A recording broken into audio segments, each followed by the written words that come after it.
Hey, everybody. Welcome to the TEConnect podcast. I'm John Martin. And I'm Dean Reverman. All right, Dean, we're back with some more TEC Bytes. We're back. We're biting off more than we can chew. Yes. Topics and stories around the world. Yes. Business, science, tech, innovation. For you, another attack on a country, across the world from us. Because let's say that somebody just happened to go back into the office and they need a topic of conversation. There you go. Something around the water cooler, as we often talk about. Or maybe you're, I don't know, spend a little time BSing with one of your customers, and When's this coming out, by the way? Is this going to be before Thanksgiving? Yeah, it will. All right, so you'll be around family members, and you need something to talk about, right? Yeah. There you go. Some good content to talk about around the table that hopefully doesn't spur people fighting and yelling at each other. No, these are good. I got to tell you, folks, you probably aren't going to want to talk about the election around the dinner table this year. I mean, unless you're all on the same side, no one's probably happy with this. That's never a good idea to talk politics. Don't you know that? Family 101, don't talk politics. So instead, put this podcast on and have a conversation about any of these topics. Fair enough. There you go. There we go. Look at us. We're doing a public service, even outside of all the great VAR value there. So. Absolutely. All right, then, folks. So we're covering topics about China. We're talking about global megatrends. We're talking about the state of the restaurant industry. Mm-hmm. We're going to talk about dad brain. What? Yeah, we got all kinds of stuff. Okay. Something called genericide. And don't know what that is. We're going to talk about Taylor Swift. Boom. Which, I mean, spoiler alert, I'm a Swiftie. So... all that plus what's tech connecting with us. It's time to plug in and get connected. Welcome to the TEConnect podcast. It's time to get connected.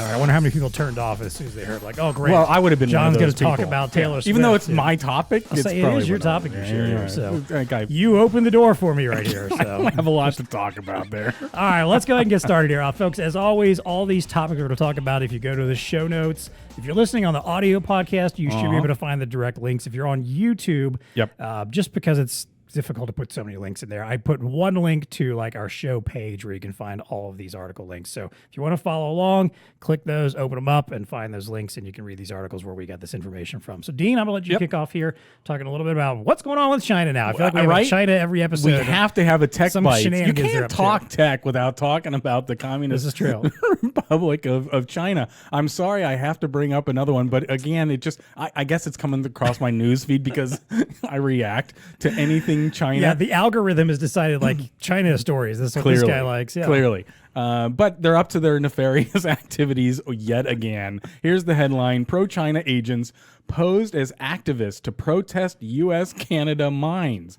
Disinformation campaign targeted rare earth mining there. U.S. investigating in rare earth mineral mining to wean off of China. So basically, you've got these pro-Chinese agents that they were posed to draw local concern for residents. So they pose themselves as local residents, posing concern on social media, trying to spark protests over opening rare earth mines here in the U.S. and Canada. Why? Not because they're environmentalists and they want to do good. It's because they're protecting what they are doing Chinese over in interests. China. Yeah. So I get it, right? There's business espionage that happens. Right.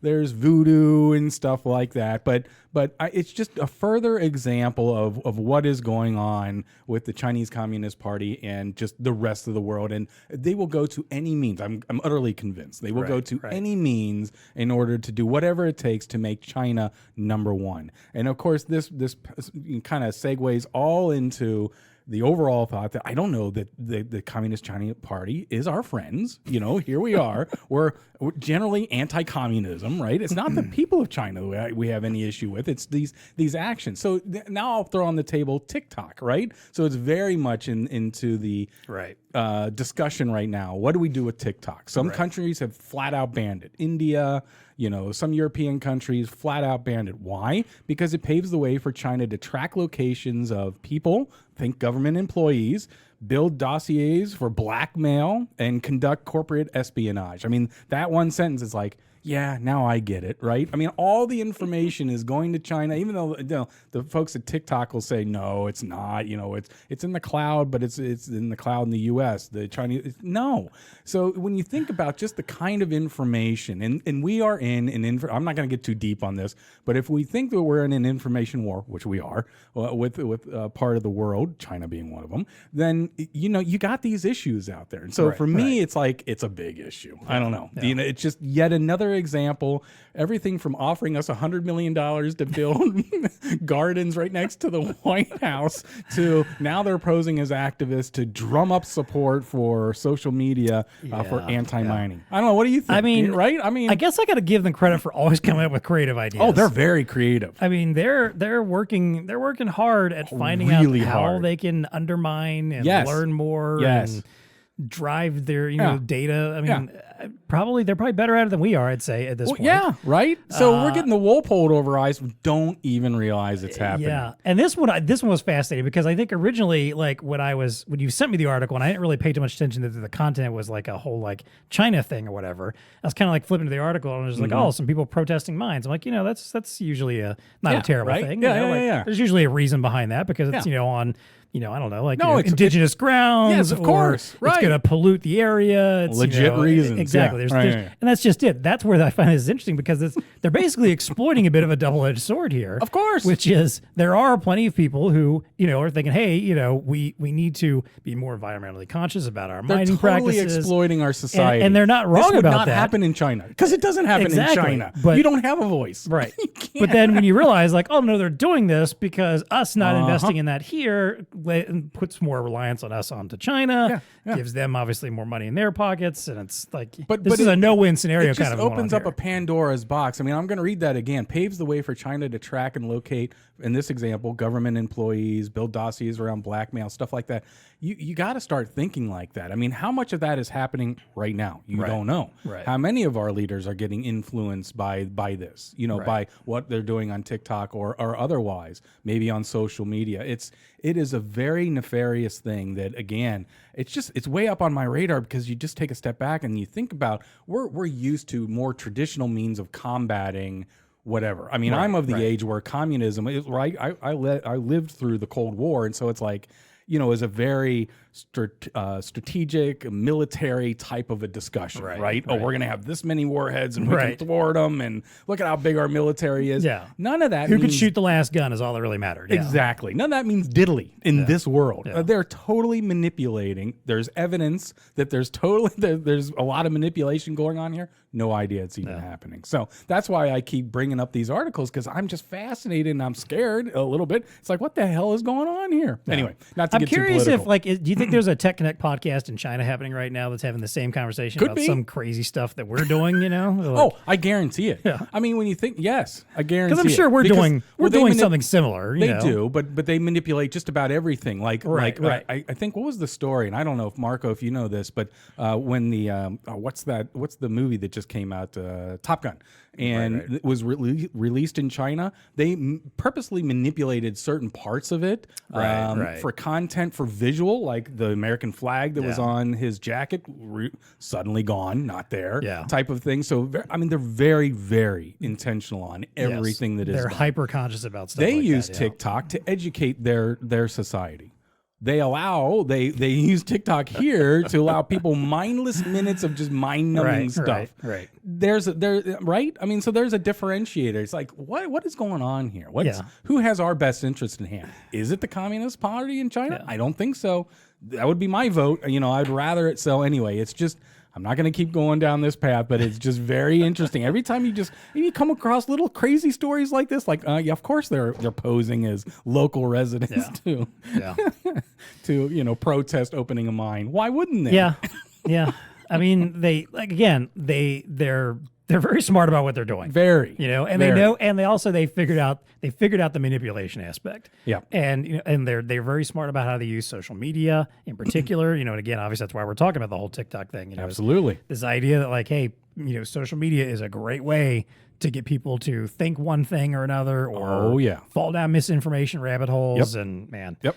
I guess, at this point, it's not going to get any better before it gets worse at this point, I don't think. I don't know. I don't know where the end game comes in all this. I don't know where the end game comes either. But, when you got whole countries shutting down whole entities like that, people are starting to vote, and I use air quotes. They're starting to vote on these types of things by saying, no, this is not going to happen here. So very interesting. Maybe that's one of the mega trends. You got other mega trends. I do, yes. So a recent report came out from CSIRO, called Our Future World. They do a once-a-decade report where they kind of identify global megatrends. Once a decade. All right. So these are 7 global megatrends that hold the key to the challenges and opportunities ahead. And really, there's a much deeper, in-depth report to go behind all of this. And I'm not going to say that I actually read every bit of it myself, but it's probably one of those, 500-page reports. Exactly. There's a lot of depth to this. And overall, the trends overall here, and I'll tell you the 7 trends, they're not necessarily mind-blowing. There's nothing here wow, I didn't realize that was something that's influencing the world. We should all know this, but sometimes it's good to look at this in a this larger holistic view and realize all right, these are the things that are influencing and shaping where the world's going from here. And a couple of these are actually very relevant to our channel and to our business model too. So here are the 7 megatrends: adapting to a changing climate.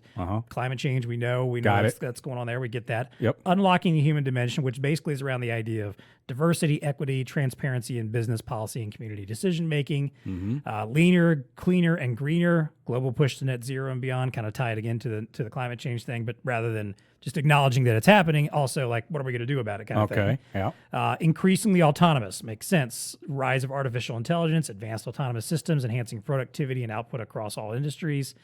Escalating health imperative, promotion of health in the face of rising demand, demographic aging, emerging diseases, and unhealthy lifestyles. Obviously, health has become a big issue over the last couple of years for other reasons too. Got a lot of aging people, myself included. Yep. Diving into digital, rapidly growing digital and data economy. Yep. And geopolitical shifts. The increase efforts to ensure global stability, trade, and economic growth, tied right into your previous. They're obviously there too. Right. So again, none of these really stood out to me as wow, mind blowing. I did not think that was going to be that big of a deal, but they all make sense as and honestly, you probably could go back a decade and a lot of the same stuff. And maybe we weren't talking about the climate change part then as much. Maybe we weren't talking about the autonomous aspect or as much about the digital stuff, a couple decades back even. But most of it is pretty straightforward. It's just a matter of kind of a way of level setting and saying look, and I would think from the business perspective, especially as someone maybe running a corporation or thinking about starting a business, is keeping this kind of stuff in mind and realizing your business and where it's going, or whatever you're doing, whether it's some kind of charitable benefit or an organization you're putting together, a nonprofit, to work on things. Understanding, I think these global mega trends will help you kind of realize all right, we've got to be keeping an eye on all this stuff at all times. I see. These are the things that we need to keep in the back of our mind. And if we're not addressing them or thinking about how they might impact our business or the world around us, that's something where you might fall behind. So obviously the 2 that really stood out for our industry was increasingly autonomous and diving into digiol. You could make a point for any of these still affecting our industry for sure. Somewhere or another too. Yeah. But those are 2 obviously I looked at and said, hey, we're always talking about autonomous. We're always talking about artificial intelligence. And it's interesting because, I feel like as we've been talking about this more and I'm doing some research around it, there's a spoiler alert, there's going to be an interesting article coming on BlueStar Nation soon about some surveys we did around artificial intelligence with actual end users and the people who may or may not be using it. All right. And without giving too much away, I'm simply going to say that it's still a very nebulous concept for a lot of people. Oh, for sure. You can say the term artificial intelligence, but what does that actually mean? You can pick 100 people and ask them what that means to them, and you will likely get 100 different answers. 100%. You might get a few commonalities here and there. Right. But what it means in a word bubble, you might see some of the words. Exactly. Right? Yeah, exactly. There'll be 2 or 3 bold words and a bunch of little tiny ones. But a lot of noise around it. Yeah. Exactly. Yeah. So I think, this is kind of our way of saying this is happening. We're not going to get away from this. Even if people don't quite get it or understand it right now, doesn't mean that it's coming. And it's important to be keeping an eye out for this kind of stuff. So, yeah. Anything you had to add there to these? Or? No, I mean, it is interesting. A little bit of it is reassuring, some of the thoughts that we have around. It's interesting that they took a 10-year look at this, and so that's macro trend oriented type of thing. When going back to one that unlocking the human dimension, I think to myself, the drive for authenticity, right? I mean, when you look at like leaner, greener, cleaner, there's been a lot of inauthenticity within the whole recycle world and stuff like that. And are you actually making the impact you say you're making, or bingo, think you're making? all those kinds of things. So I think that, I think the realism would be another trend.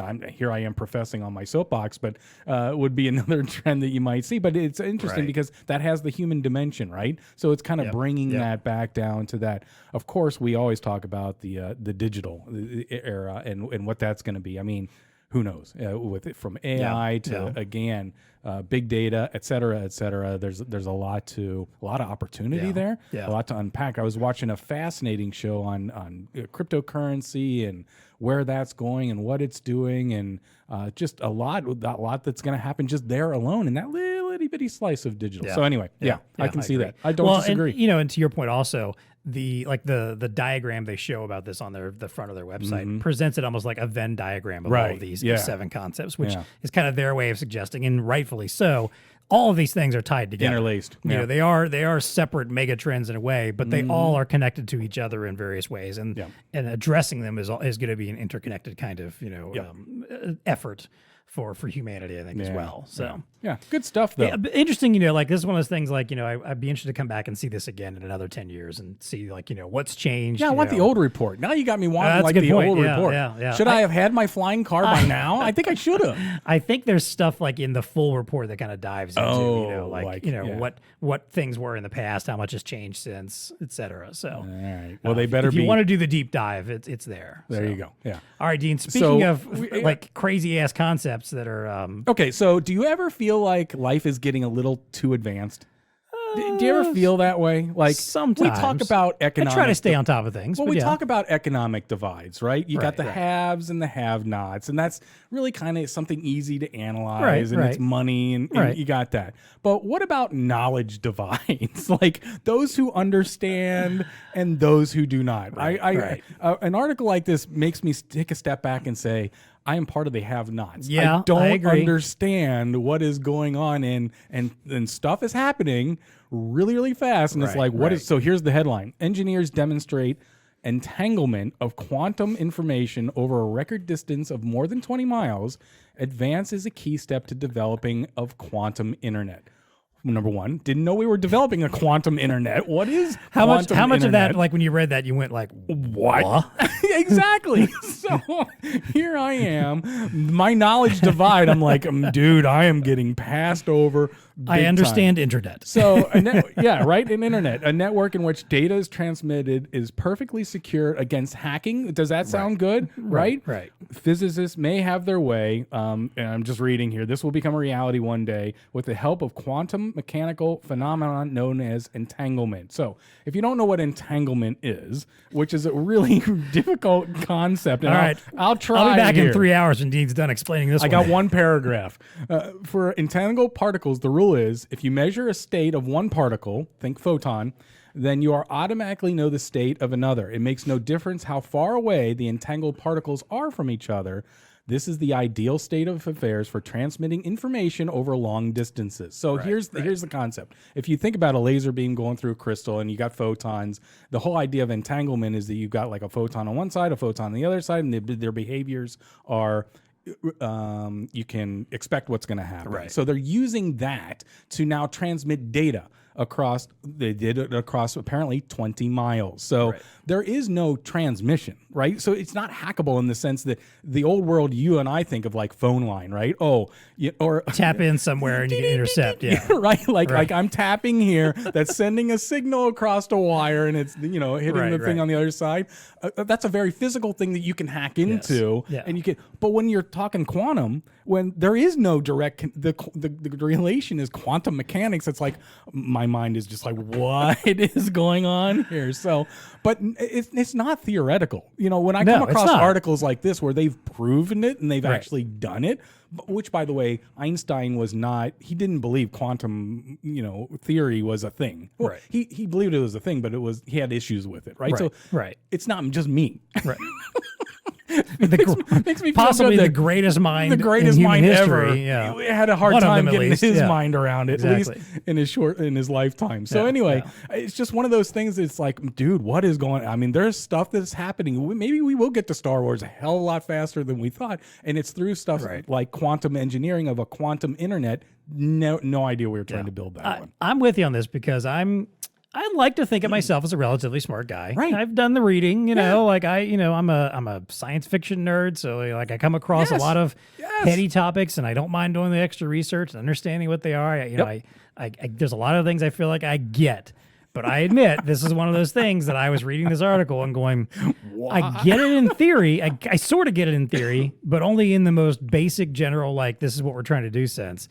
Like, the actual mechanics behind it, the actual science behind it is way beyond me. And I think that's probably, I would venture a guess that 99.9% of the people you meet are probably going to feel the same way about this. Oh, 100%. Okay, but but again, thankfully there are people smarter than us that are working on this stuff. But I can reasonably usually read something, and if I don't understand it, like how bits and bytes work or whatever, how a processor works, and I can get it conceptually. But some of this stuff is like, what are they smoking? And or what am I smoking? Apparently, I don't understand what this is. I don't know. I mean, but that's why I kind of are they too smart or am I too dumb? The knowledge divide. I mean, think about it though. I mean, when you have a class where 99.9% of the people don't understand the technology that's being developed, what does that mean long term? I don't know. Yeah. You got the 0.1%ers out there that actually they can sit back and. And I'm curious, is this the kind of thing where because there's a lot of technology and science that we take for granted now and understand, and like so much in this phone that I don't understand. And and granted, I may not understand all of it, but at least I get the fundamentals of it enough that I'm not again like this looking at it and going what. But I also know there's people that are still alive that I can show some of this technology to. Yeah, and that will go what? and if you went back 100 years, a lot of what we take for granted today, most people would their minds would be blown by even trying to comprehend. And maybe that's what it is. Maybe we're just at the point where then we got to up our game on our school systems. I mean, we got to start teaching some entanglement. This is true regarders. Yeah.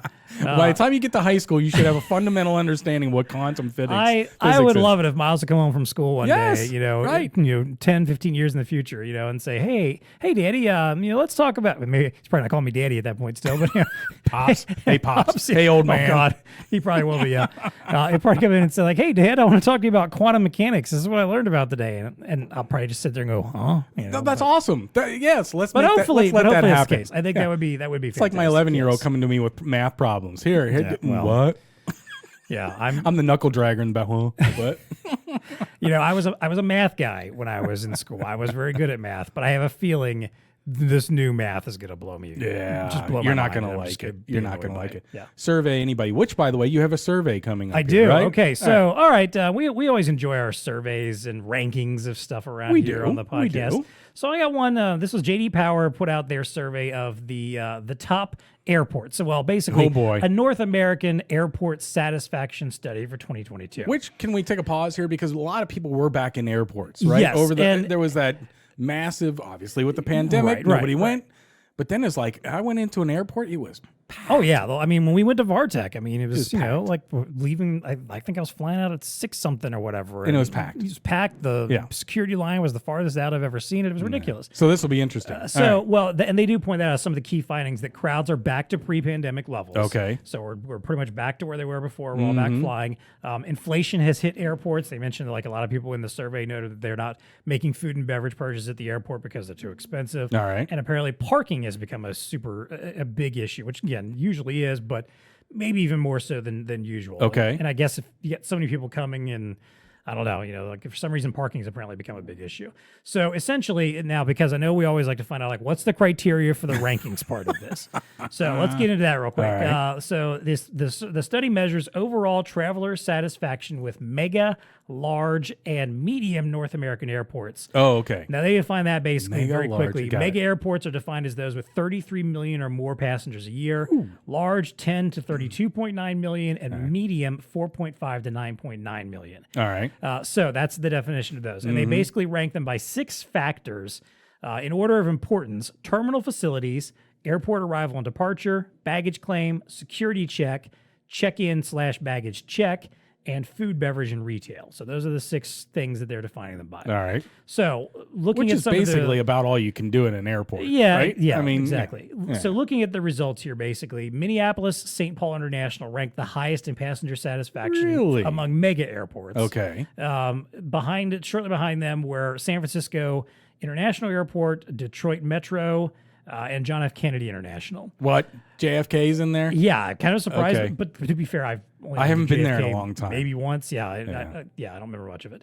On the large airports, you've got Tampa at the top, followed by John Wayne, Orange County, and Dallas Love Field. All right. And in the midsize, which is actually where CVG falls in, I'll get to CVG in a moment. All right. You have Indianapolis International as number 1. Okay. Pittsburgh International, What? Jacksonville International, and Southwest Florida as the top 4 there. Southwest. Okay. Our local CVG, Cincinnati Northern Kentucky Airport, came in below the middle average for medium. Again, I don't know if this list is like the full comprehensive list, but I think they were like number 12 or 13 on this ranking. Okay. But the score was, a decent amount of below average, which I kind of can see and get, even though they made a lot of upgrades locally. So I don't know. What do you think about this? Because you probably get through a lot more airports than I do these days, but and I've got some that I like more than others. But some of these that are at the top, I've never even been to. I've been to San Francisco International, JFK a long time ago, but I don't know. How do you feel about them? Yeah, well, right. So my sensitivity is going up a little bit more with as much more travel that I'm doing now. Never been to San Francisco. Oh my God, it's been like 25 years. So I can't even put that on my radar. But I will agree that Detroit Metro is a great airport. I don't think I've ever been through there. Oh, you need to go. I mean, it's clean, it's big. They've got all kinds of amenities. It's a well-run airport, and it's really fun to be there when it's snowing because their snow removal is like world class. Well, they don't mess around. I was to say they know what they're doing. I'm assuming it keeps the planes on time. I mean, I have no fear at all flying into Detroit if the weather's bad because they will just sweep that stuff and get it done. Kind of the thing. So yeah, not bad. John Wayne, I love John Wayne for a kind of a medium size. If I'm ever going to the LA area, I always try to go into John Wayne over LAX. So don't disagree with that. Don't know about Dallas. I mean, Dallas is nice and all. Maybe I've just been there too many times. It got a pretty high rank. I don't know. Type of thing. And I haven't really been to a lot of those lower ones, but it doesn't surprise me that CVG's not up there. Because we went through a big, huge reorg over the last 20 years or whatnot. But I think what probably hurts the most in CVG, if you're not counting the security part, which, is there's not many airports where people are ever very happy with security. And I feel like CVG is one of those ones that can be better more often than not, but lately for some reason hasn't been. But the retail options, food, beverage, retail. CVG is very lacking. I think very lacking. There's it's never been a lot of options. You're kind of limited. It's never been terribly exciting options. No, and the other thing that happened is, I mean, we were dominated by Delta for so many years, and then in the last 10 years.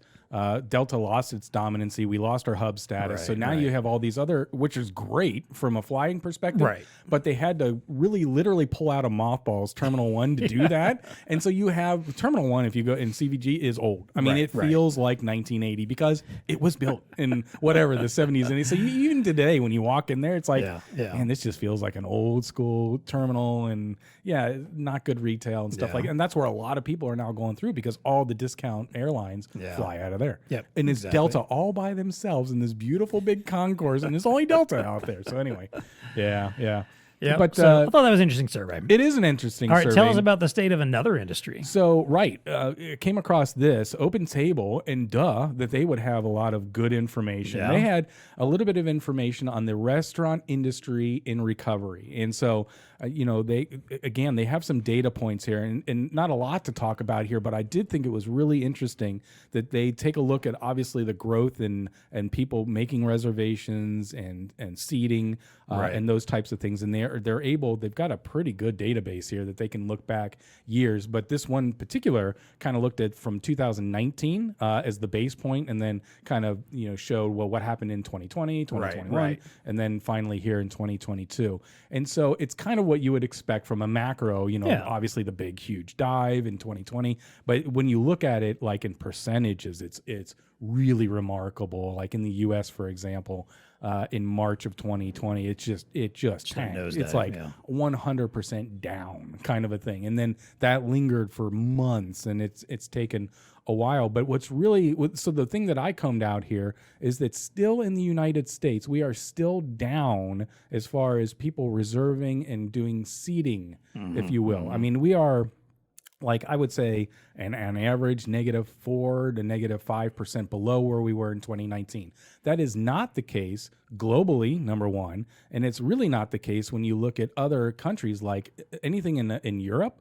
They're up dramatically, right. So there's like, so it's just this interesting divide that, okay, so again, in the U.S., yeah, it's back to where it was, maybe a little lower, people actually eating and making reservations in restaurants.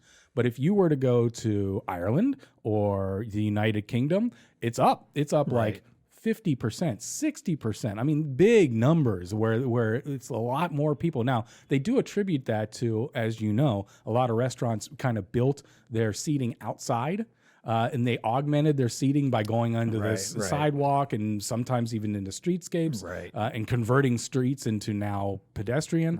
So all that seating became available, and that's why you're seeing, more. It's not like they built more of them, but there was just an increased capacity there, and so you saw. So again, that's the only thing that was really interesting to me is that U.S. still down a little bit, but other places around the world, Australia, Canada, Ireland, Mexico, UK, globally up, and in a lot of places up significantly, which I thought was kind of interesting. I'm curious if the lag behind the rest of the world has anything to do with, like, is there, okay, I would assume that we sit at home and get DoorDash. Well, I was that's just saying, like, means. I think that's probably a big part of it. Is like, it's a huge is there part simply more people that are doing that, and even more restaurants that are offering that than you're going to find in other countries? I think this data is backing that up. And I think also, like, the other part of that would probably be too, because I'm sure the U.S. probably has a lot more chain restaurants than you're going to find anywhere else, probably in the world for the most part. For sure. And the chains usually, it's a lot easier for them to make those kind of pivots and adapt into the delivery and pick up stuff if they wanted to.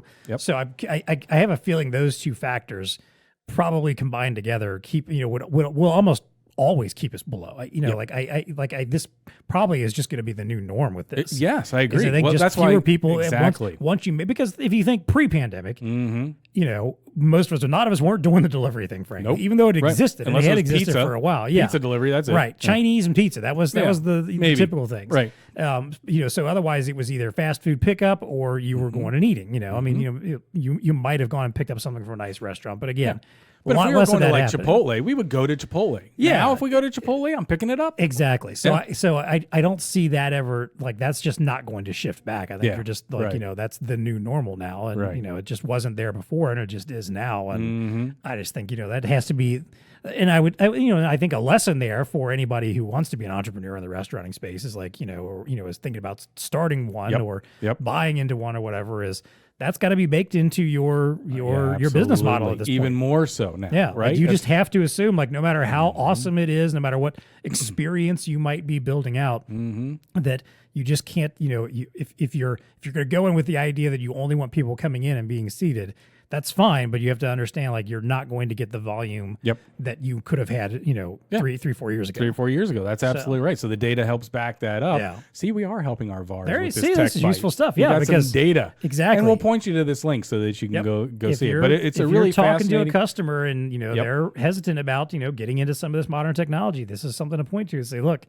it's happening and people aren't going back. You're not going to be the one that make changes the whole game. That's exactly right. Yep. So what's this dad brain thing? All right. So sometimes you hear about, like, after a new dad, or a young dad or whatever has become a new father or whatever, they feel like they've got this burst of strength. In this article notes that you hear, like, baseball players, they'll come back from the paternity leave or whatever and crack a home run, I'm like, I'm dad's did it for my kid. I'm ready to go. Right.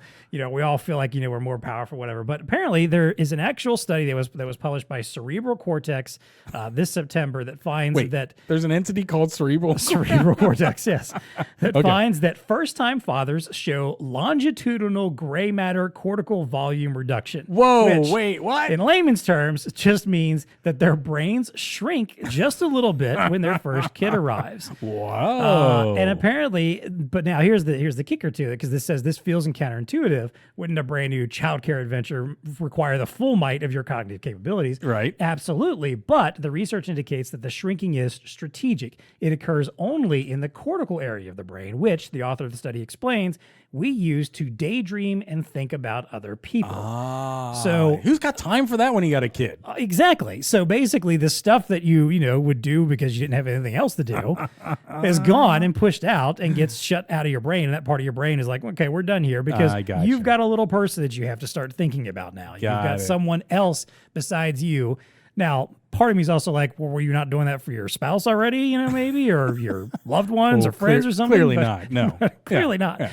So, and here's evidence to back that up. Yeah. So apparently like dads will section off that part of their brain and start focusing more on what they need to do for their new child. But they do also... we get it back, by the way? Apparently not. Maybe we do. I don't know. They don't really... Permanent attrition? They don't really talk great. about that in here necessarily. I Man. suppose like as your kid gets older, maybe you open that stuff up a little bit more. Yeah. But they make an interesting point here also, like talking about paternity leave and how, the U.S. is way behind the rest of the world in offering time off, for parents in general, but especially for fathers. Yep. And noting like, hey, making that kind of connection and, building the kind of relationship you need to have with your child and, developing the new part of your brain that you need there takes time. And, when you only get 1 week or 2 weeks off, to actually spend time with your kid, and then you got to get right back into focusing on work, 40 hours a week, maybe you don't get enough time to do that. So, and those relationships can suffer. So interesting, just an interesting little story of dad brain. Brain. So there's a physical reason why, we get right. I also thought like, okay, you always hear about like, women talking about dad bods, like, oh, he's got a dad bod, like, are they talking about dad brain? Like, oh, look at that dad brain, Well, I guess I'm not sitting there, watching baseball for 3 hours because I'm taking care of my kid. That's pretty hot, right? And I have less mental capacity to daydream. Yeah, exactly. Right, that has shriveled, so I'm not going to sit around and daydream as much. Exactly. I'm going to help out. I think to me it's a good thing. I think it's a great reallocation of the brain's resources. I love it. Who knew? What was the name of that public cortex? Cerebral cortex. Cerebral cortex. Man, right? Just call it what it is. That's something to call yourself, I guess. Yeah. All right, Dean. Let's talk about Taylor Swift. Apparently, you're a T Swift fan. I don't know. So we'll get into more of that in a moment. The headline that came across was, so I guess she dropped a new album. Yes. Midnights. Became 2022's best-selling album. She dropped a new album.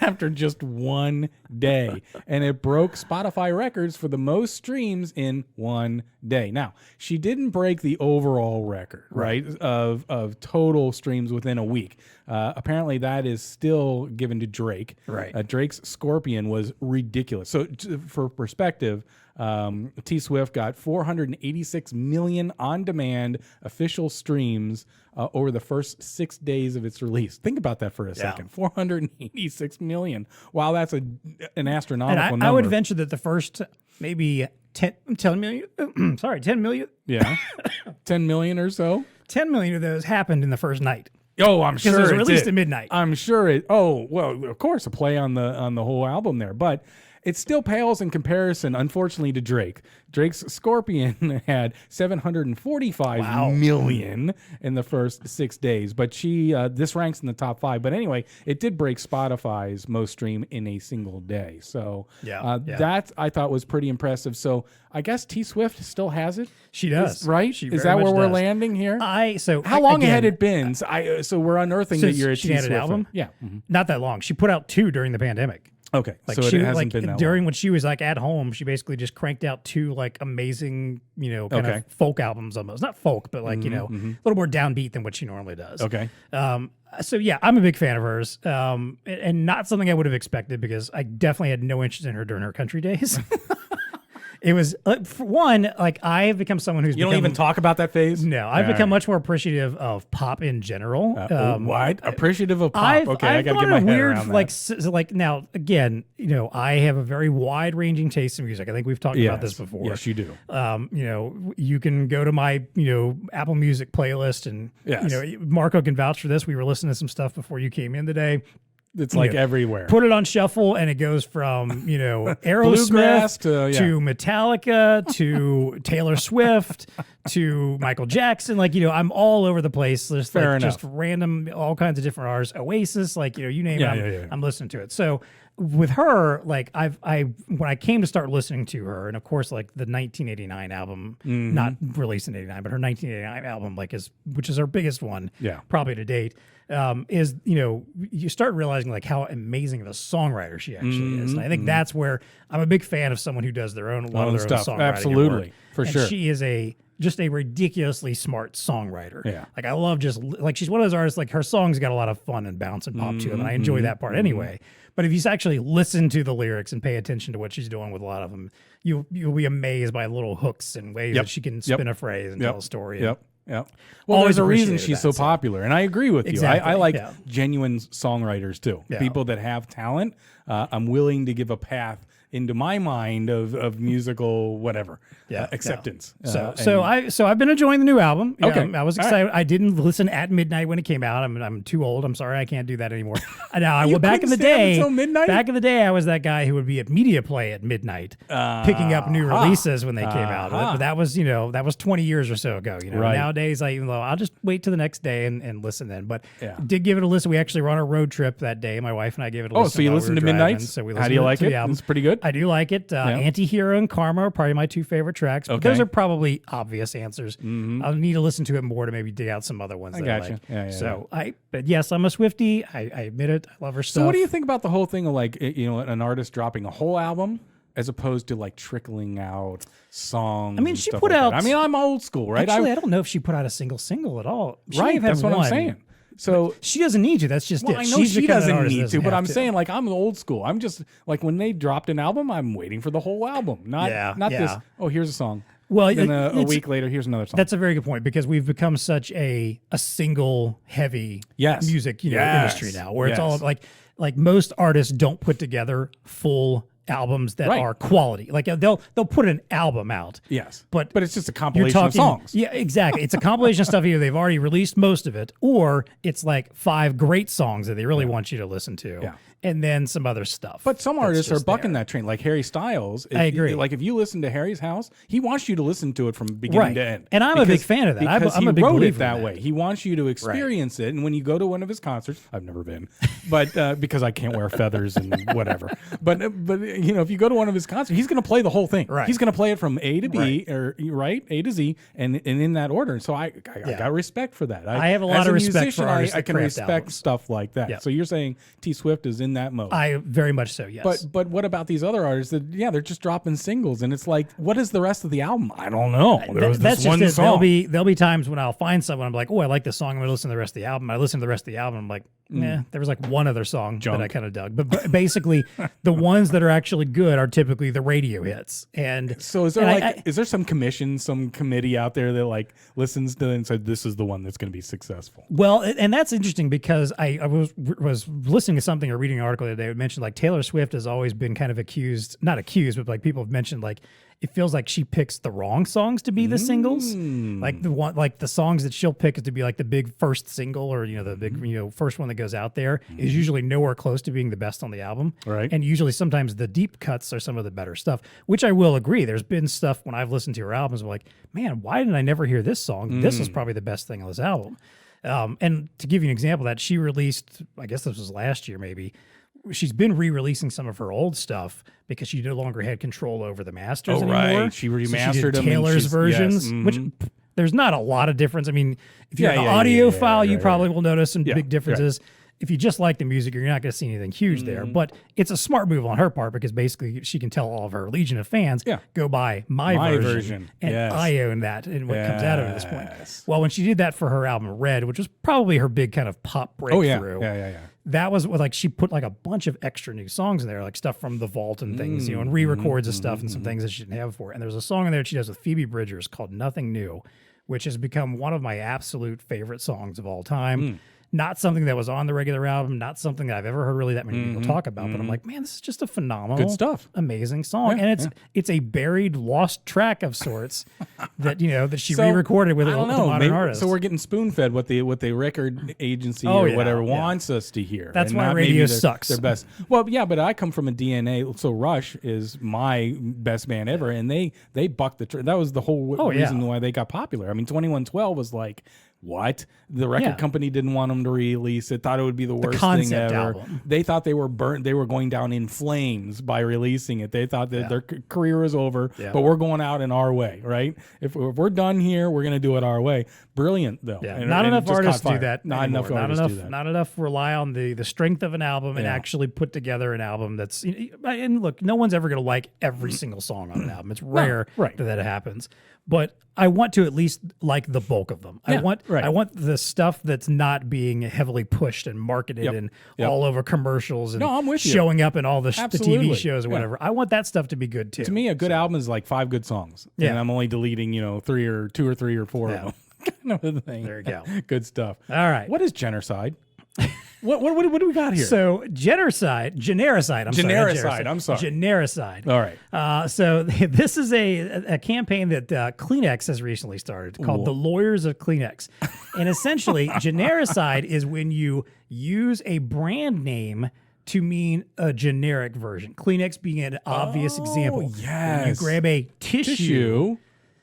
Sometimes people will say, give me a Kleenex. Yes. And so they're trying to do a campaign where they're saying, basically, the lawyers of Kleenex kindly ask you to refer to it as the Kleenex brand tissue. Now, you might think to yourself, why is this a bad thing when your brand is become so synonymous with the product? The product. Yeah, no matter who produces it. Exactly. That your brand is the name that people refer to more often than that. That should be a good thing, right? Okay. And to some extent, yes. But apparently, though, there's a problem with this where if it happens for long enough, the brand equity starts to basically get whittled away to the point where now it becomes almost like public domain and not an actual brand that you can have control over. Okay. So some examples of this, apparently, which this is one I did not really fascinating. know of. Aspirin.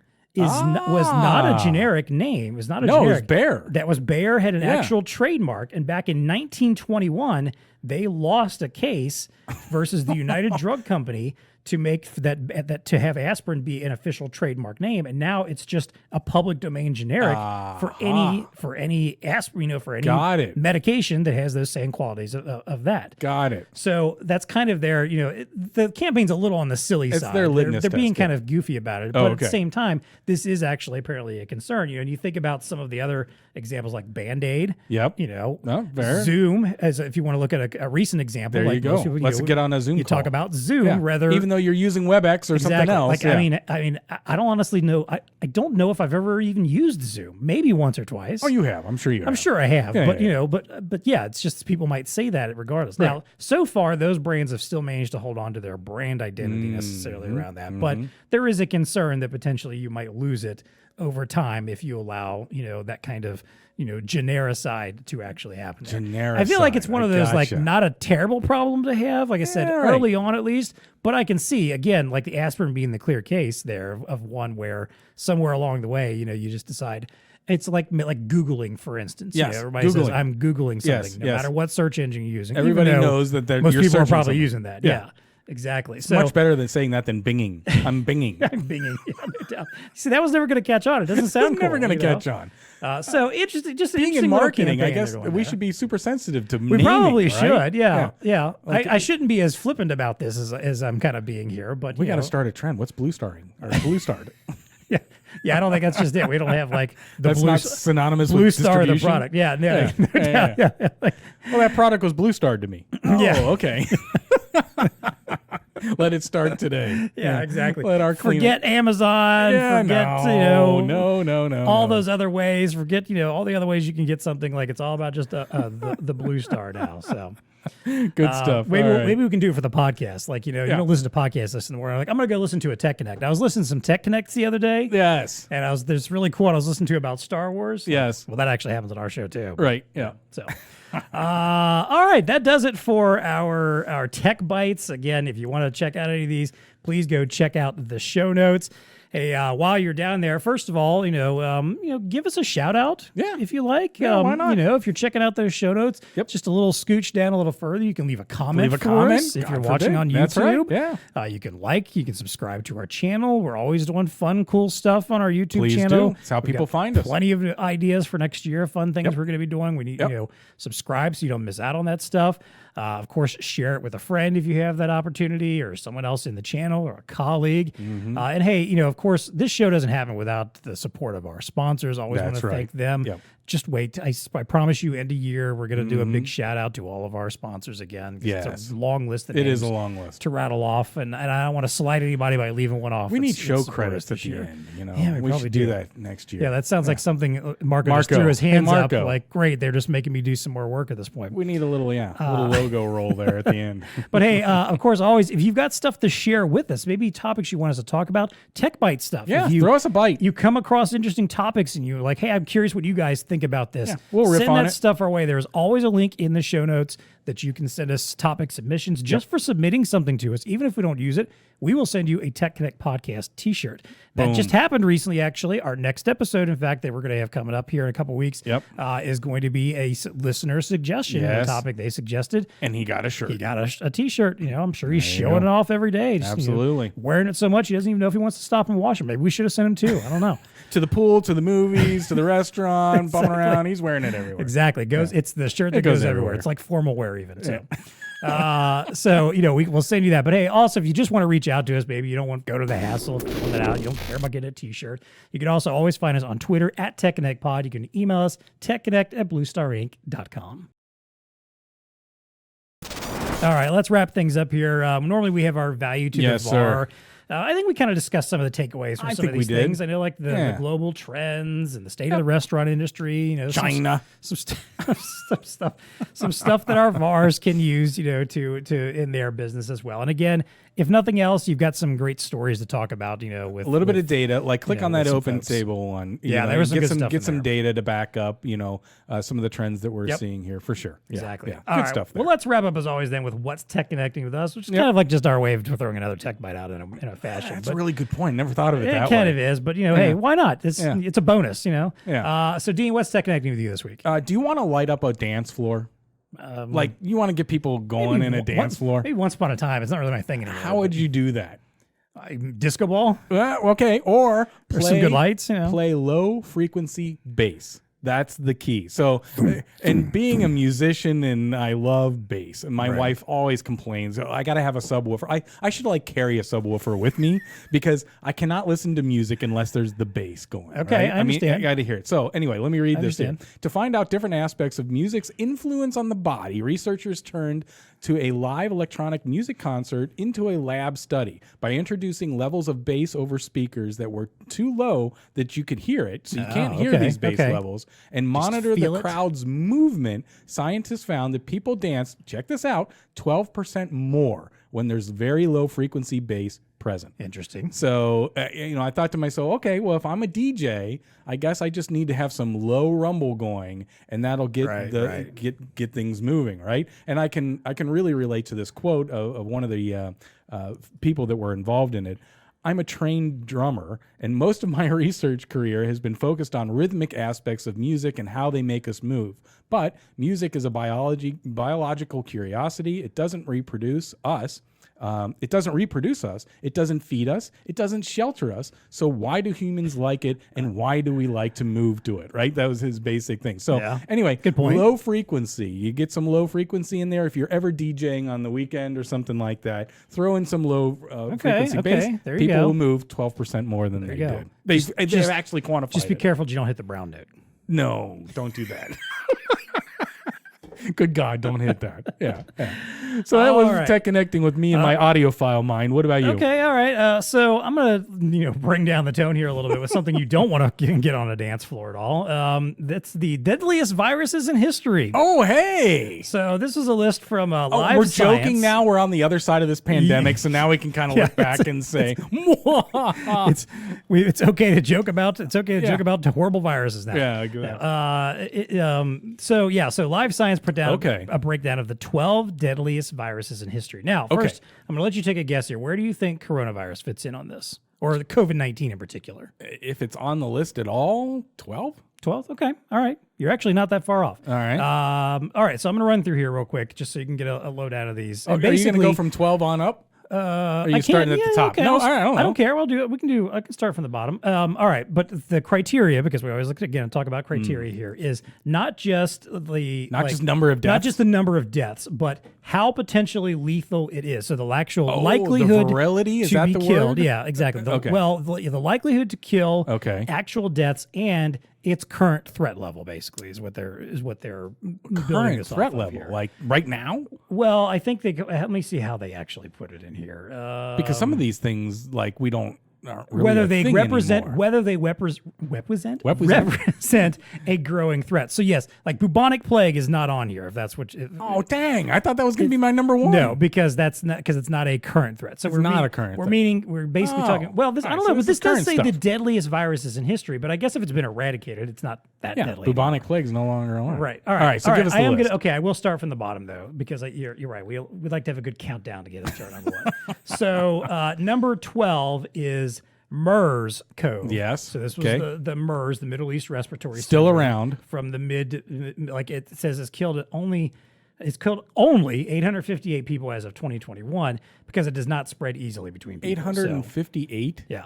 No, 858,000? No, or 858 people as of 2021. Oh, okay. So I thought that was a much bigger It was a deal. contagious disease. It has a high case fatality rate, killing around 35% of people diagnosed with it. But not many people have actually died from it. All right, got it. And I remember there was a big hype around that for a little while. Sure. There, but, which is, again, ironic when you look back compared to what we've dealt with over the last few years. Yeah. At number 11, SARS-CoV-2. Okay. CoV-2. So COVID-19 is still low on the list, and a big part of that is because of that most of the death is occurring in those with underlying conditions and elderly, and because the rapidity with which we got vaccines out to temper and dampen the risk of it. So that's kind of the reason why it fell so low, despite the high number of deaths. Obviously, it's the idea that it's not. It's if an outbreak of it, which we haven't ever stopped having an official outbreak of it, is not as deadly of an This is back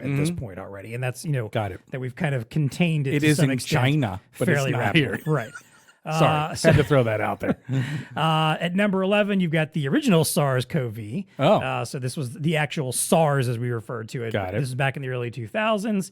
I'll blow through the rest of these here. Rotavirus is at what was that, number 10 now? Dengue, which causes dengue fever. It's mosquito-borne. Yep. Heard of that. Yep. Not quite as prominent anymore, but still an issue in some parts of the world. Let's see what we got next. Influenza coming in. Of course, the good old flu. 9 there. Hantavirus. Which I remember there being a stink about back in the 90s, and there's still apparently a decent amount of transmission happening with that. Let's go up here. We start getting to most people familiar with smallpox. Yes. I would definitely put that on the list. Definitely high on there. HIV. Okay. Which is actually, they basically posit in the modern world, the deadliest virus of all may be HIV because it is still the biggest killer. It still has a very high death rate. Despite as many I thought we had drugs, therapeutics in around. There is a lot there, but it's the kind of thing where there's it's hard to just completely cure anybody of it. It's hard to eliminate it. Gotcha. Most people are still going to potentially die from it. Maybe not as rapidly as as before. All right. Or as badly as before. Rabies. Which is one people I just don't think about, but if you don't get the treatment for rabies, it is always fatal. That's unbelievable. That's not something your body can fix and that you can just get over and make your way through. Just done. You get it, and if you don't get the right treatment for it, the right vaccinations for it, you're dead. Like that's all there is to it. Like it's still a very deadly disease if untreated. Okay. Ebola. Okay. And then number one is the Marburg virus. Never heard of it. Not familiar with this either. So this was first identified by scientists in 1967 when small outbreaks occurred among lab workers in Germany who were exposed to infected monkeys imported from Uganda. Okay. People infected developed high fevers, bleeding through the body, and we don't get into all the details here. Yeah. Pretty nasty stuff. Yeah. The case fatality rate of the first outbreak was 24%, but it was 83% in the 98 to 2000 outbreak in the Republic of Congo, and 100% in the 2017 outbreak in Uganda. Oh my so Lord! Basically, you got it, you're died done from it. Yeah. So not a virus that is rapidly spreading around it, but when an outbreak occurs, what's it called again? Highly fatal Marburg virus. Marburg virus. So that was, hope that never was the comes number across. one on the list. Yeah. Right. So not something you want to see happen, and it's still out there. Apparently, an outbreak was confirmed as recently as August of 2021. Oh, great! So we're in the middle of COVID, and you got an outbreak of this another one happening here. So, oh man! So just in case you were wondering what the next super virus that might wipe us all out, hopefully we're not all talking about Marburg in a few years. Yeah, so. if you hear that, just be just go in your cave, literally go in the cave. On social media, you can mute certain words that you don't want to appear in your feed. Maybe that's one just go ahead and do now. So just be wonderfully oblivious if it happens. So. I don't like to joke about these things, but it's out there. All right, fair enough. All right, folks, that does it from us. We have bitten off more tech than we can chew. Absolutely. It's time for us to unplug. So until next time, maybe see if your dad brain's a little scrambled or have some sympathy for a dad in your life, especially if they're a new dad. Their brain is probably ridiculously scrambled. Yes. I sent a buddy of mine who just had a kid the trailer for the new Ant-Man movie, didn't even respond. It was like 5 days ago. I'm like, come on. He doesn't have it. What else are you going to do while you're feeding your kid at 3 a.m.? Watch a movie trailer and respond to your friend now. Seriously.